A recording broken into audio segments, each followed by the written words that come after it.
gentlemen, good evening. Welcome to Morecambe on the Riverside Lodge, my second visit here, and always nice to come back to North East, almost like my second home. I'm Niall Mackenzie, by the way. Met a few of you before, and good to see you all again. We're all here for a cracking night, I think, and quite an insightful night.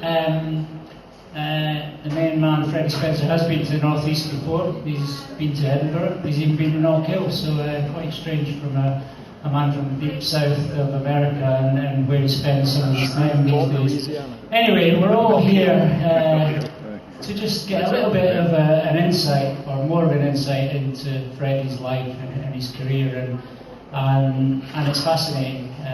Little bits that I know are fascinating. We're all fans, and I'm sure there might be people in here tonight that are more qualified than me to talk about Freddie Spencer, but I have had some kind of association with him over the years, but it all started like it did for you guys, and that was as a fan. I was a teenager growing up in the 70s, interested in motorbikes, and of course Barry Sheene was the man. Kenny Roberts then came along from America and started giving Barry Sheene a bit of a hard time, so he got my attention. And then the next guy to come along was a youth from Louisiana. Started taking it to Kenny Roberts. So Barry was orange and black on his bikes, Kenny was red and yellow, and this red, white and blue guy came along, so certainly got my attention, and was the same age as me, or a little bit younger at the time, so it's very interesting, and it just seemed to be this mythical character. Nobody knew an awful lot about him, very private, very quiet. I was lucky enough to go to the British Grand Prix in 1983 as a young lad just watching, and I had seen Freddie on TV, and I was in the pit lane, and it was my first ever starstruck moment. This guy came in on his bike, bit of a pit stop, I could see him in the flesh that he actually existed, got back on the three-cylinder Honda and shot back out, and that was it. I didn't see him again for a long time, but it was just amazing that this amazing person actually existed, and I saw him in the flesh. Within 3 years, by some freak of nature, I became his teammate at HRC Honda. I don't know how that happened, but it did. And then we had, that lasted for 3 years. So I'd seen a bit of Freddie then. But even then, in the paddock, although I was his teammate, and it was the same for everyone else in the paddock, Freddie was very private, very quiet, never ever pulled an aggressive passing manoeuvre in his whole career. And no one really got to know him that well, although he was, like I say, he was always polite. At the time as well, I had this amazing motorhome. He was the first rider in the paddock with a Newell motorhome, American motorhome, and it kind of sat on its own, and no one really saw Freddie going in or coming out. It was just this mysterious time machine that just sat there. It sucked too much electricity, so the paddock couldn't cope with it, so the sun generators were just sitting in the corner, and everybody knew Freddie was in there, but no one really knew any more about that. And the myths continued. Myself and Donnie McLeod were watching once in Rijeka in 1985 when Freddie was riding the 250 and the 500. We sat on top of the truck watching, and we didn't know Freddie Spencer, but we knew he was some kind of strange creature that could be everyone in the world. And we're watching him down the back straight in Yugoslavia. The wind was a bit of a tailwind because the flags would blow the same direction as Freddie. When he turned around at the bottom and came the opposite way, the wind was changing and blowing him the other way, and the flags were changing. And Donnie McLeod, we looked at each other and said, "Oh my God, he's possessed by God, and God's looking after him, and the wind just blows him around." So it was amazing, and he just remained this mythical character. But I think what I'm trying to say is that none of us really got to know him, but now that he's decided to put pen to paper and write it all down, and I think we're going to get more of an insight into what the great man is all about. Anyway, that's enough for me. That was a little introduction on my experiences with Freddie, some of them, and what I thought about him. So without further ado, I think we'll get the man up and find out what it's all about. Put your hands together. Yay! Come on!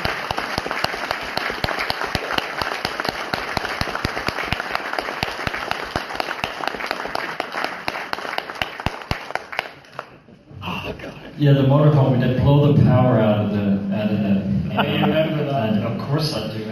I just That's why I didn't come out of the motorhome. Yeah, well, see, in the paddock, because, I mean, we've become closer friends since then and chat show buddies, and I think we know a lot more about each other, but at the time in the paddock, because Freddie tended to show up quite late, left quite early, and did his job in between, there's no question about that. Sometimes he didn't come at all, but we won't talk about that. But everyone in the paddock said, yeah, and as rumours fly around, and us Freddie before about this, we heard that Freddie stayed in Louisiana time, so he just stayed in his same time zone, drank Dr. Pepper and watched the Elvis movies. Yeah. And that was, we liked that, so we just stuck with that. Yeah. I did ask Freddie since then. Well, the Dr. Pepper part was right.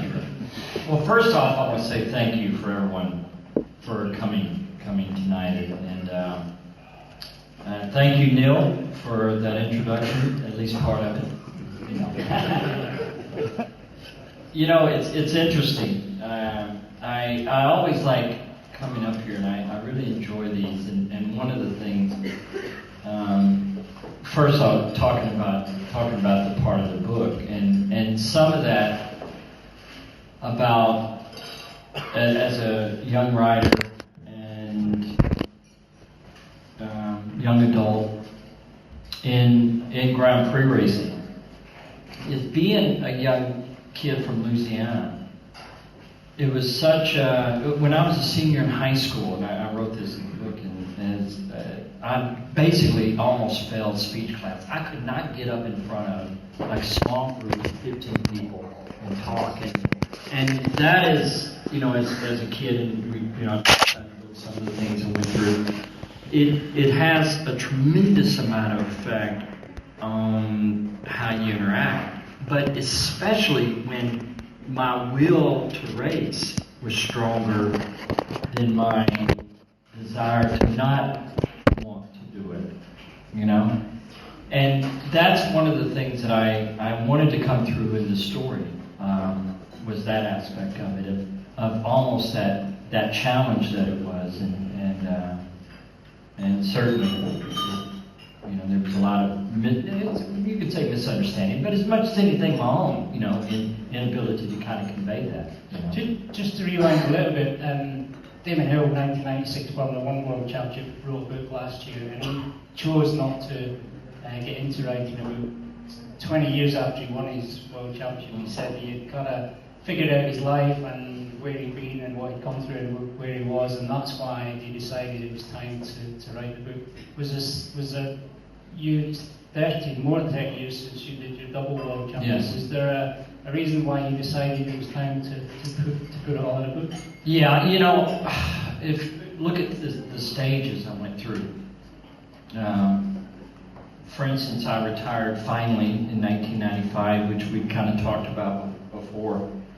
And that was my first real chance, you know, the first time I was approached about writing a book. And I, for me, riding a motorcycle, and I think it's one of the things we all share, and I really mean this, and I've talked about this before. Riding a motorcycle was more than just racing. It was more than just winning on Sunday, or having the chance to ride for Honda, or my relationship, you know, with teammates, or just the great, incredible people that I had the privilege of racing against. Some of the greatest ones were when I was a kid. You don't even know their names. You know, the Gary Ketchums, the Ronnie Jones. Ronnie Jones was inducted into the AMA Hall of Fame. This was last October, and I got to tell Ronnie that you know, I've raced against some great guys, but you were one of the toughest. You know, and he got tears in his eyes, and that was priceless. But that is such an important part. But for me, it was always going back to what it gave me as a kid. And that was something that took quite a long time just to get to, right? And I really wanted to try to convey that part of it, the depth, and maybe even why, for me, it was more, like I said, than just riding a motorcycle. The opportunity gave me to trust and believe in myself, to trust in my own ability to choose where I wanted to go. the things I could overcome. And motorcycling gave me that. And so, that, from that standpoint, yes, I could have wrote a motorcycle racing book about my career when I was 34 years old, or the fact of and the people I raced against and all these things, but that just didn't seem right, and I understand why. And that's the part where the book and the why it's structured the way that it is, very simply, by anybody who's had a chance to read it yet, to reason why. The breeze part, the part that I wrote basically in 2012 from these experiences, was all a true reflection on the things that I always felt motorcycling gave me the chance to end up recognizing. The things that we share. I mean, we get to do things, and I consider all of us that ride motorcycles. It's one of the things that I want to share with people, not just in this great community we have, but outside of it, any way I possibly can. It's something that has given me so much. And so, that for me, that is exactly why. And again, why it's structured the way that it is for that reason. The breeze part I'd written in about a 6-week period of time in the spring of 12. And then when we moved, Alexander and I moved from Marseille, it was when I got to London. And then I met a couple of people, and I had been writing for years at this point. I mean, I have notebooks full of things that I've written about. And then the opportunity came, to get to Random House. And when I sat down with them, I said, it's important that I get the chance to try to tell it more than just about the racing part. And they said, we want to help you with that. And that's how I got to feel. And do you think as you got older, you understand your childhood more than when you were young, you just rode your bike, and maybe now you're looking back and thinking, yeah, that's why I did that, and that's why I dealt with that. There's other things that I wasn't happy with in my life, but racing or riding bikes. Yes. And you think that's what focused you to become the great rider that you I appreciate that. But yes, it is what was part of the motivation. Absolutely. The drive. It was a place I could go. And I say this in the book, that when I was 5, 6 years old, and some of the things I went through. But at night, I would think about my riding that day. And then I would go out the next day, and what came to me and what I thought about, I could do on the bike. And it was better. The direction change was better. All these things. I talk about looking at the leaves, and that's how the color of the leaves is how I determined whether it was wet or dry over there. And just making the right choice would be the difference between not hitting that tree and hitting the tree,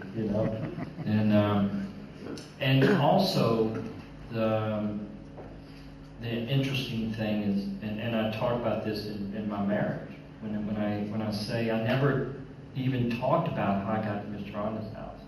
Something that was such an important part of what I understood, and it's almost like I'd forgotten about that. And that was the part that was really important.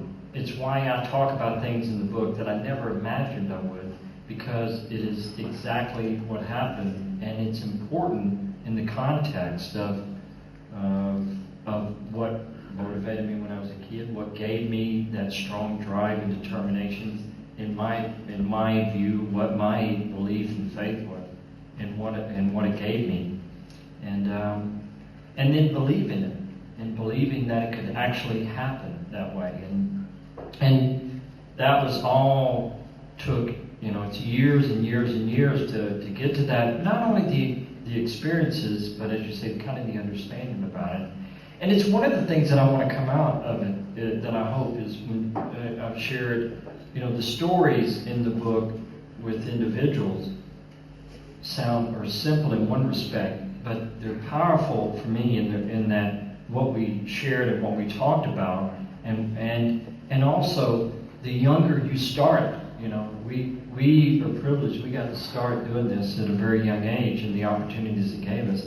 But like I said, and I'm not talking about the wins, and I'm not talking about the glory or anything that I'm very thankful for.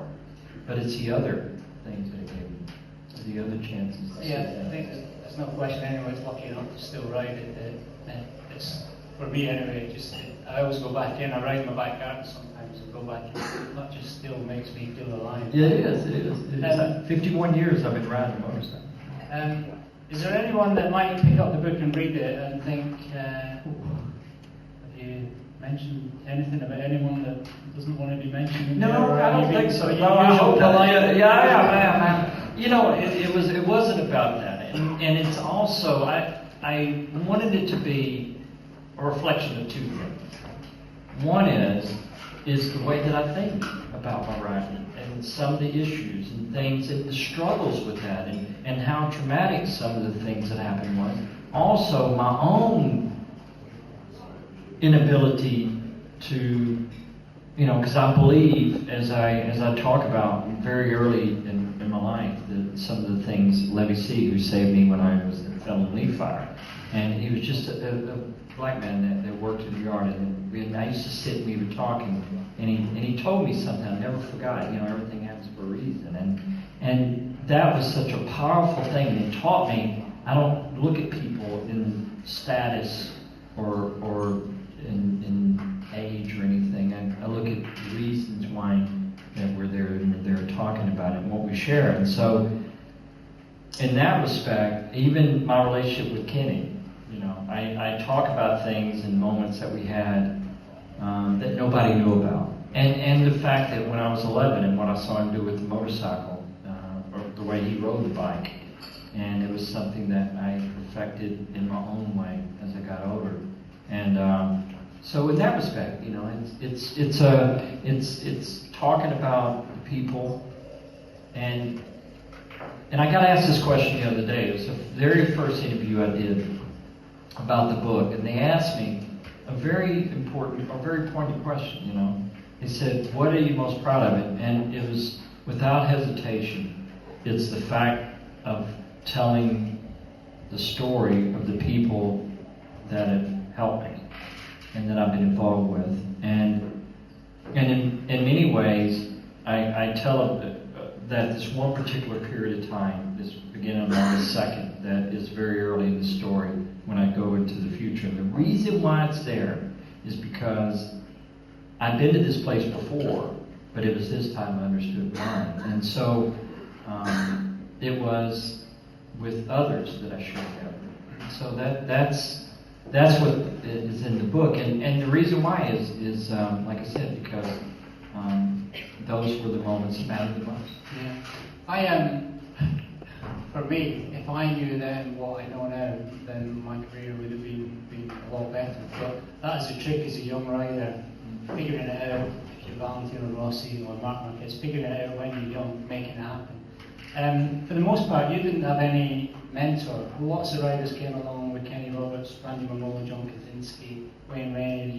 They were strong, amazing riders, but they used Kenny as a mentor. Did you feel that it made you stronger? Because you were a one-man band pretty much, having to figure it out. So in many ways, it was incredible that you come from Louisiana, the deep south, and made it all happen on your own. What do you think the reason for that was? The drive? Where did that come from? Yeah, well, for sure the drive came from things that happened when I was a kid. It also, I knew very early that it was what I felt I should do. I had this intuition or intuitive belief that riding a motorcycle is what gave me my path, my purpose, my direction. So when things went well and opportunities happened, it just reinforced that. And I talk about, which I've mentioned a little bit just in the last few years, not until the last couple of years that I really even talk about how I kind of decided or felt that I should ride for Honda. Excuse me. And so, that was such an important part. And in that respect, there was just me, because even people around me said, you should do the safer bet, which would have been, at that time, Sound Kawasaki. And the fact, I think, being from Louisiana, there basically is no other rider. Jamie James, you remember Jamie. Yeah. Jamie's a really good rider. He's from the Baton Rouge area. But just a couple of riders from the state. And so it all instilled in me, and I talk about it in the book, the support that my mom and dad gave me, and they let me decide, and gave me the freedom to be able to do it. And so I think it's a combination of things, and again, I believe in trusting that intuition, that belief, and that to me is what my faith is. Yeah, I think that's what's incredible, because when I was young, you pick up magazines or you look on TV, and Freddie Spencer, Randy Mamola, Kenny Roberts, we automatically thought these guys were born into racing, and it just happened. But it's only later on you realise that, and when I got to know you guys, that it was enlightening for me, because I realised everyone had come from riding a bike, around the yard, and being completely obsessed with it, and then making it happen. And I think too, for me, growing up, there was moments where, as a kid, I talk about in the book, I was always racing against older kids, and that instilled in me, especially the contrast from my personality, or just the shyness I felt, and almost like it was so timid in many ways, which when I put my helmet on was different, and it was my way of expressing myself, and it gave me that, and in that respect, I'm thankful that I had this, in many ways, an appreciation for what it gave me, and so it gave me, it instilled in me a lot of belief, and so riding in my yard all those years and years and years, honing those skills in there, is what made, as you say, that when the opportunity came, when I came over to the match races in 1980, that chance, I was ready for it. And so and then when I talk with young riders, that's the main thing, is that commitment. Did you ever once want to get naked like Randy Mamola, put a woman's wig on and walk along a bar top? Did you think, I want to do that one day, or did that never appeal to you? No, just watching Randy do it was enough. Put anyone off their life. And at the time, no, you know what it is too. I talk about my brother. I talk about my brother, who's 11 years older, and my brother. I tell the story. Was he out of control? Oh yeah. See that I watched my brother. He'd come home, and he was 11 years older than me. He's gone now. He passed away in 2007. But my brother would come home and challenge my dad. He'd be, having a drink and thing. And I would listen to it at my bedroom door, and I would listen to it. And it never turned out very well for him. So it was like something that I just didn't think was a good idea. Kenny and Randy, were full-on party animals. Yes. And you obviously made that choice in the paddock to do it a little bit differently, and it worked. And they kind of got away with it, maybe riding for different factories, but it wasn't really on the way. Can't see them on the way. Yeah, in many ways, Honda and I, we kind of, once 81, 82 happened, which we talked about. One thing I do talk about in the book is the fracture of the relationship that happened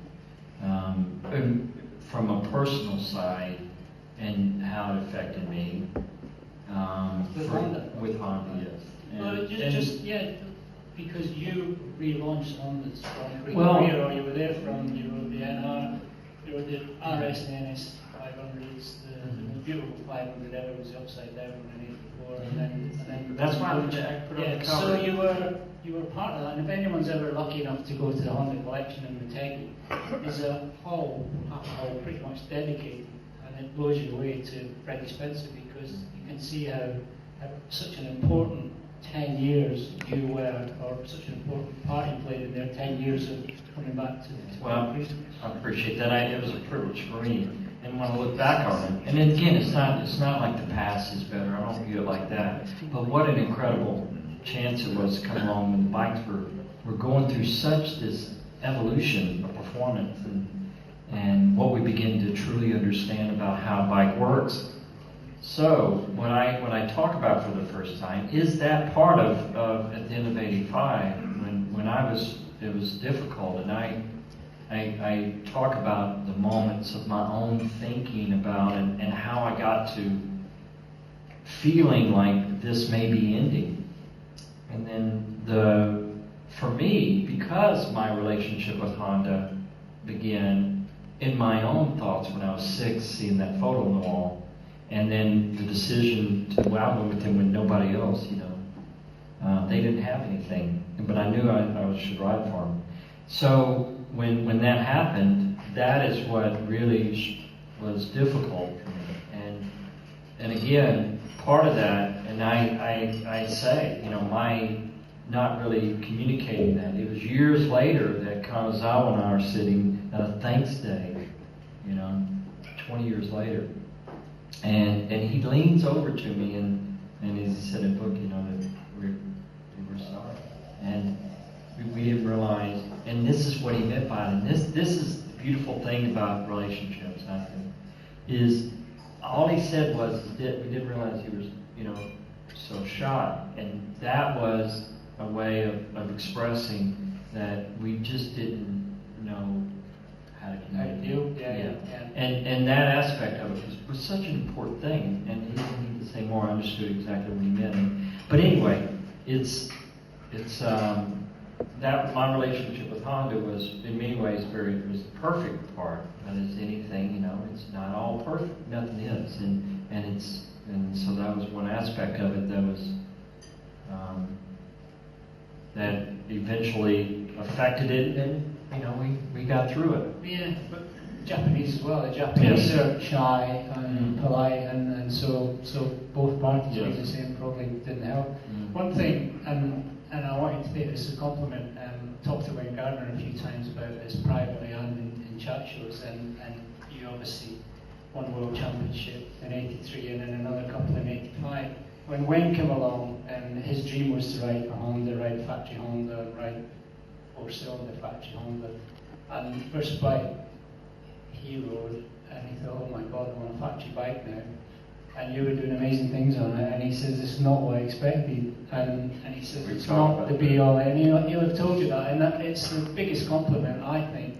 But also, I think for Honda, the fact that you could ride anything, and Wayne said, you can ride anything, even when it's not up to scratch, maybe in some ways didn't do them any favours, because whatever they gave you, you went and won races on it. Yeah. No other rider got close. And not unlike what's happening now with Marc Marquez. Marc Marquez can get the very best at his bike, and others are not quite there. And the others will also admit that it's down to him. So in some ways, do you think maybe you were too good for him? Well, this was, again, if you think about it, kind of fits in my personality. My dad and I, when we were road racing, we've talked about this before in the mid-'70s, and we would do a flat track race on Friday night with 3 dirt track bikes that we carried around in this maxi van, and then we had a trailer that we pulled with 4 road race bikes, and just my dad and I. And so I spent many Saturdays and Sundays at a road race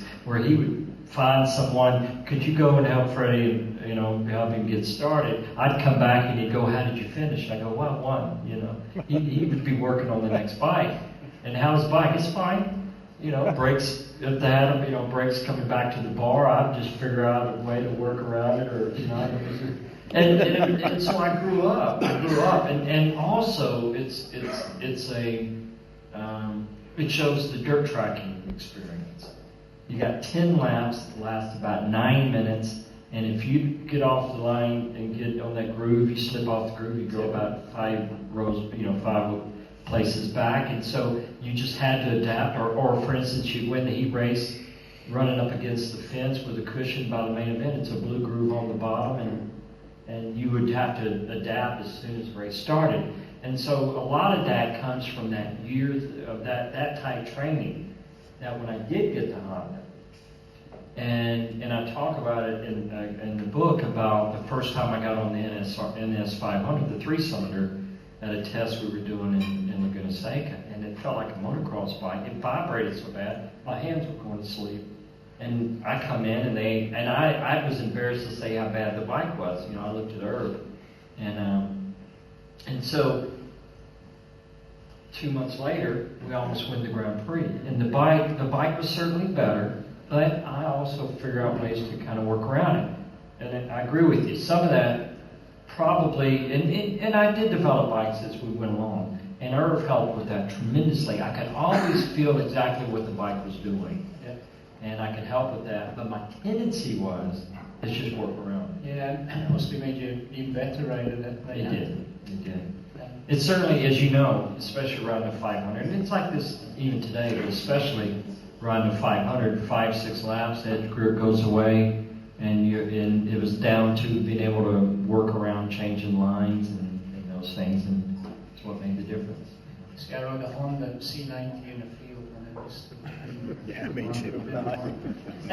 Would obviously work for you. Yeah, to a degree, but I'm not complaining. Has it been therapeutic writing the book? Does it feel good? Is it something to get off your chest? Is it something you felt good about? Well, because I remember things, it certainly you remember good, bad, and indifferent.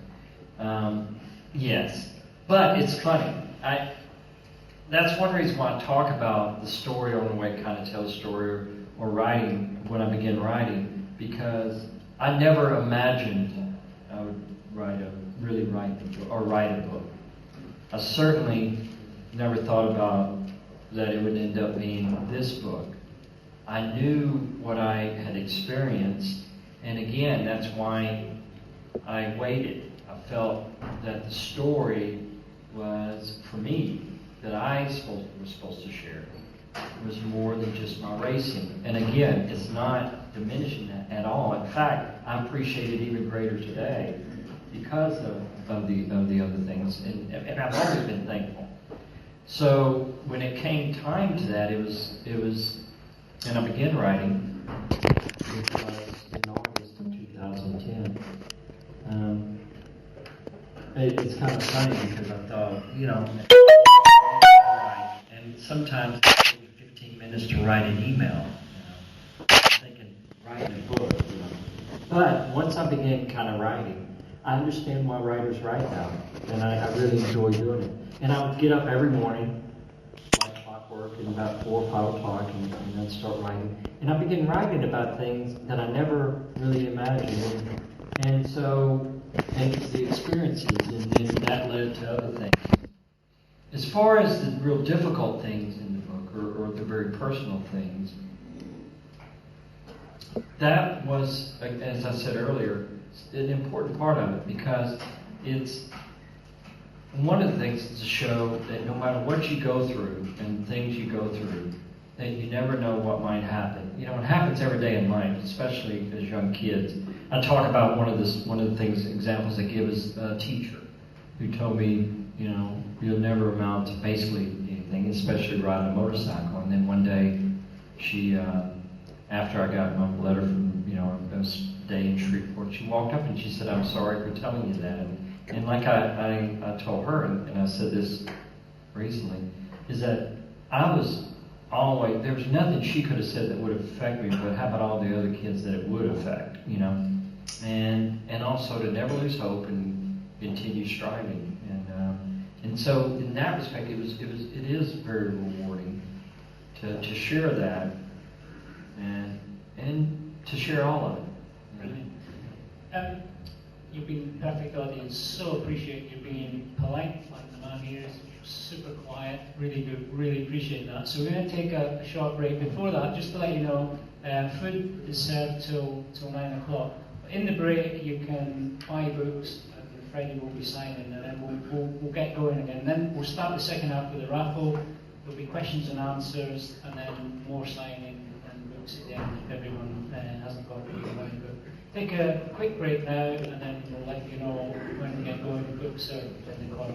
Freddie's obviously staying in the room. Sorry? Sorry? And then the table quiz. Oh, the table quiz, sorry, very important table quiz. So you'll get the quiz on the break, and you can fill that in. Thanks, Freddie. Thanks for your Thank you. Thank you. Yeah.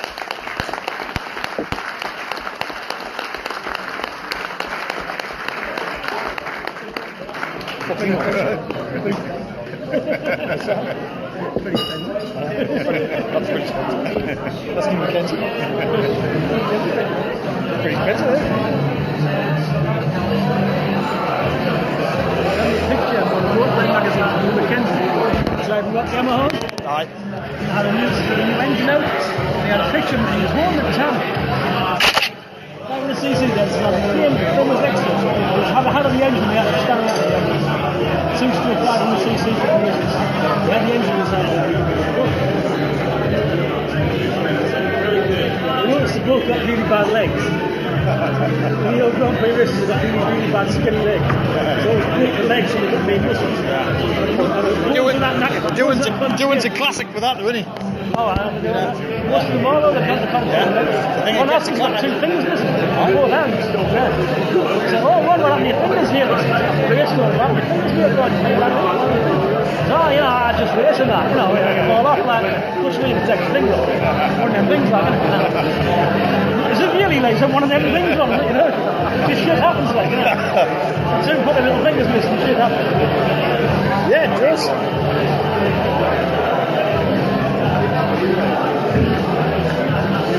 God damn. I met someone once called Kenny Roberts. Everybody alright? Right, so what this is like you're going to have to join as a team, alright? That's you lot knackered then. So when you name, the reason I'm doing it this way is because we've done another project now before, it would take too long. So this is basically, give your answers, give your team name, we're going to swap sheets on the table next to you to mark them. We're going to do the answers before we have the next part. And I'll do that as well, so that might help you. I might do because You're going to start the best if you're wearing glasses. See a bit of See them. So share it around and fill it out. Alright? Cheers, man. Has anyone got a pen? Aye, I've got one. Sound okay, that's great. So we'll do it before we kick off again. What's the story then, eh? I was telling you.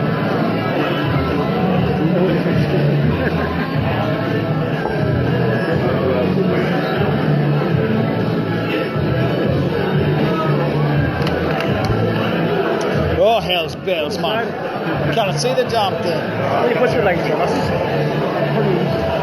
I can do it. What's the way, Aye. Do you have reading glasses? Yeah. What size? They're 1.5. 1.5, 2? They're 1.5, so you know it like that. Never got my hair flicks, go on. He puts the lights on now. Oh, you know, like... Well, that's better. MD-15. My dad wouldn't even have one of them, it's just glory. I got a busy instead. Oh, Jeff had a busy. 50 mile an hour, I would have been at one point. Yeah. One of the policemen. Yeah.